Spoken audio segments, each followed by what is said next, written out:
इनके सामने यहाँ पर आप रखा देख सकते हैं कक्षा 11वीं भूगोल विषय का जो आने वाले समय में अर्धवार्षिक पेपर होने वाला है वह। तो ऐसे विद्यार्थी जिन्होंने अभी तक कुछ भी नहीं पढ़ा है और अर्धवार्षिक परीक्षा की यहाँ पर तैयारी अभी अभी बिल्कुल कर रहे हैं, तो उनकी तैयारी में यहाँ पर अब चार चांद लगने वाले, क्योंकि यही जो पेपर है वह आपकी तैयारी को काफ़ी कारगर यहाँ पर बना सकता है। और यहाँ पर अगर इस पेपर को लगा ठीक से लेंगे, लास्ट तक पूरा ठीक तरह से तैयार कर लेंगे, तो 70 में 70 अंक आने से आपके कोई भी नहीं रोक सकता है। क्योंकि इसके बाद हम जो पेपर आपका भूगोल विषय का लाने वाले हैं वह सेट बी का लाने वाले हैं। तो दोनों पेपर आप लगा लोगे तो 70 में 70 अंक आने से आपके कोई भी नहीं रोक पाएगा। तो मैं आपको भूगोल विषय का जो पेपर है उसका पहला प्रश्न आपको यहाँ पर मैं स्क्रीन के सामने दिखाता हूँ क्या है। तो यहाँ पर देख सकते हैं पहला प्रश्न है, निम्नलिखित में से किस विद्वान ने भूगोल शब्द का प्रयोग किया? तो हेरोडोटस, एरेथीसनीज, गैलीलियो, अरस्तु। तो इसका आंसर होगा एरेथीसनीज। ठीक है, ये आप इसको ढंग से याद कर लें। अब नेक्स्ट अगला प्रश्न है, निम्नलिखित में से देश की सीमा भारत के साथ सबसे लंबी स्थलीय सीमा है? तो बांग्लादेश, चीन, पाकिस्तान, म्यांमार। तो इसका आंसर मैं आपको बता दूं क्या होगा, बांग्लादेश होगा आपका। क्या? बांग्लादेश आपका होगा। ठीक है, इसका एरेथीसनीज। ठीक है, अब यहाँ पर निम्नलिखित में से कौन से भूगर्भ की जानकारी का प्रत्यक्ष साधन है? तो भूकंप की तरंगे, ज्वालामुखी। तो यहाँ पर और इसके ऑप्शन दिखाता हूँ। नेक्स्ट जो ऑप्शन है पृथ्वी का चुंबकत्व। तो इसका आंसर क्या होगा, ज्वालामुखी। निम्नलिखित में से कितनी ऊंचाई पर ऑक्सीजन का मात्रा नगण्य हो जाती है? तो ऑक्सीजन बिल्कुल ना के बराबर कब होती है? 90 किलोमीटर पर, 120 किलोमीटर पर, 120 किलोमीटर पर, 150 किलोमीटर पर। तो 120 किलोमीटर पर जो ऑक्सीजन होती है बिल्कुल ना के बराबर हो जाती है। ठीक है, अब अगला प्रश्न बता दूं, निम्नलिखित में से कौन सी नदी भ्रष्ट घाटी में बहती है? तो सोन, नर्मदा, यमुना, लूनी। तो यहाँ पर इसका आंसर क्या हो जाएगा, बिल्कुल नर्मदा आपका हो जाएगा। ठीक है, नर्मदा एकदम राइट हो जाएगा।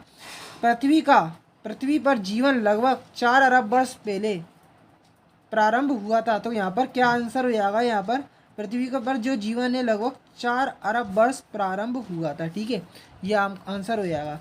विषय कालिक संश्लेषण करता है? तो भूगोल विषय। ठीक है, भूगोल इसमें आएगा। देख सकते हैं सेल प्राथमिक सेल है, तो आग्नेय सेल जो है वह प्राथमिक सेल है। चंदन के वन, जहाँ पर इसमें आपको बनना होगा उष्ण कटिबंधीय पर्णपाती। ठीक है, पर्ण है, वर्ण नहीं है, पर्णपाती वन से वन के तरह के वन के उदाहरण है। ठीक है, अब जो एल तरंगे होती है ना, एल तरंगे कौन सी तरंगे? एल तरंगे भूकंप तरंगे ज़्यादा विनाशकारी होती हैं। एल तरंगे भूकंप तरंगे ज़्यादा विनाशकारी होती है। कौन सी नदी? गंगा नदी। गंगा नदी भारत की सबसे लंबी नदी है। ठीक है, अब यहाँ पर डायरेक्ट में आपको जो सही जोड़ियाँ उसके डायरेक्ट आंसर यहाँ पर बता दो। पंचनद की मैचिंग मिलेगी चुनाव से। ठीक है, याद कर लो, पंचनद। बंगाल का शोक, दामोदर। ठीक है, अब यहाँ पर डोड़ा बेटी छोटी, नीलगिरी। ठीक है, आग्नेय सेल की मैचिंग मिलेगी बेसाल्ट। सबसे ऊंचे बादल, तो पछाव। ठीक है, ये इसका आंसर बिल्कुल हो जाएगा। ये पहले से ही ऑलरेडी यहाँ पर हमने मैच कर लिए और पूरा पेपर टाइप करके आपके साथ यहाँ पर सॉल्यूशन शेयर हम डायरेक्टली आपको करवा रहे हैं। अब नेक्स्ट आपको मैं दिखाता हूँ आगे कुछ क्वेश्चन जो कि मेरे पास हैं अभी। तो आगे क्वेश्चन यहाँ पर डायरेक्ट जो है वह आपको मैं सीधा एक वाक्य वाले जो प्रश्न है उनके डायरेक्ट में आंसर यहाँ पे आपको बताता हूँ।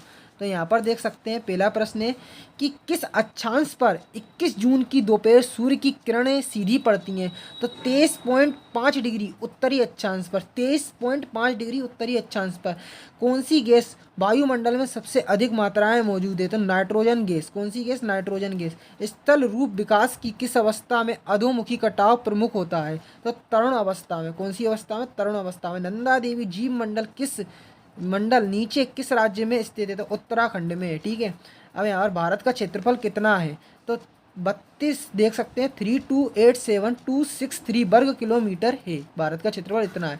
किस राज्य में लोकटक झील है? तो लोकटक झील किस में? मणिपुर राज्य में आपकी लोकटक झील है। अब आपको असत्य बताना होंगे। तो यहाँ पर पहला क्वेश्चन है, मानव के लिए भूमंडल का सबसे महत्वपूर्ण घटक जलवाष्प है। तो क्या हो जाएगा? ये असत्य हो जाएगा। 3 जनवरी को पृथ्वी सूर्य के सबसे निकट होती है, तो सत्य कथन है। ठीक है, वन नीति के अनुसार वर्तमान में 44% क्षेत्र वनों के अधीन ने चाहिए तो असत्य कथन है। कर्क रेखा भारत को 2 बराबर भागों में बांटती है, तो कथन बिल्कुल सत्य है।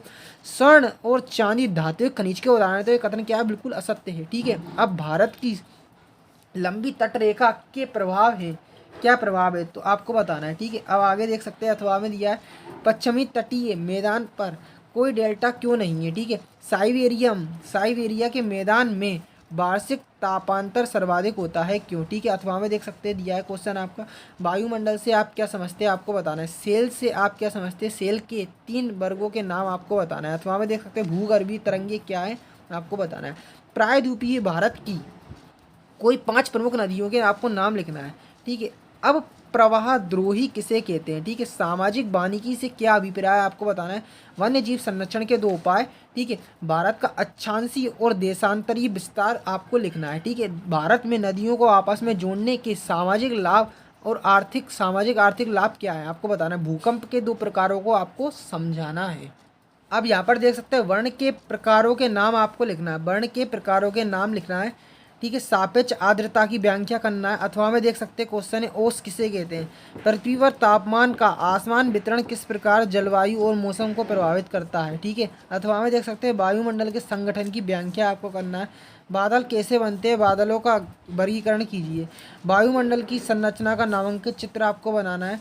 उत्तर भारत की नदियों और दक्षिण भारत की नदियों में 3 अंतर आपको लिखना है। अरब सागर और बंगाल की खाड़ी में स्थित द्वीप समूह का तुलनात्मक विवरण आपको प्रस्तुत करना है। ठीक है, अब आगे के प्रश्न अपन देखते हैं। वन संरक्षण के लिए क्या कदम उठाए गए हैं, आपको अपने शब्दों में यहाँ पर लिखना है। ठीक है, और अथवा में आपको ये क्वेश्चन आपको रखा मिलेगा, सुंदर वन जीव मंडल निचय का वर्णन आपको करना है। ठीक है, यहाँ पर बिग बैंग सिद्धांत का विस्तार से आपको यहाँ पर वर्णन करना है। अथवा में देख सकते हैं, जो क्वेश्चन है आपका, यहाँ पर पूरा पेपर मेरा प्रिंट नहीं हो पाया था, तो मैंने क्या करा है कि इसका जो पूरा पेपर जो है अब पूरा प्रिंट के साथ यहाँ पर मैंने PDF फॉर्मेट पर तैयार किया है। पूरा जो पेपर है सॉल्यूशन के साथ वो भी, तो कैसे क्या इसका सॉल्यूशन आप डाउनलोड कर पाएंगे अपने मोबाइल की मदद से, तो मैं आपको अपनी कंप्यूटर की स्क्रीन पर ले चलता हूँ, जिससे आप पूरा पेपर विद सॉल्यूशन अपने मोबाइल की मदद से डाउनलोड कर पाएंगे। तो सबसे पहले आपको अपना मोबाइल ओपन कर लेना है। तो यहाँ पर मोबाइल ओपन करने के बाद आपको सर्च करना है, क्या सर्च करना है दिखा दूँ, MP board 11 geography half yearly paper Himalaya sir. MP board 11 geography half yearly paper Himalaya sir लिख के जैसे ही सर्च करेंगे तो स्टार्टिंग में ही दिख जाएगा MP board 11 geography half yearly exam paper 2021 दिखेगा। तो इसको 21 को नज़रअंदाज करना है, क्योंकि यहाँ पर जो पेपर आपने देखा है जो 2023 का, वह आपको शो होगा। तो नीचे आना है, आर्टिकल को पढ़ना है, जिससे आपको उसमें महत्वपूर्ण जो जानकारी है पेपर से रिलेटेड वह बताई गई है। कम किया गया सिलेबस यहाँ पर आप क्लिक करके डाउनलोड कर लेंगे। ठीक है, नीचे आएंगे तो यहाँ पे आप क्लास वाइज जो है सिलेबस डाउनलोड कर लेंगे। ठीक है, अब यहाँ पर नीचे आएंगे तो 11 ज्योग्राफी की जो अर्धवार्षिक परीक्षा की पेपर की PDF फाइल जो आपने देखी है, पेपर है जो आपने अभी देखा है, यहाँ पर क्लिक करके उसको डाउनलोड कर लेंगे आसानी से।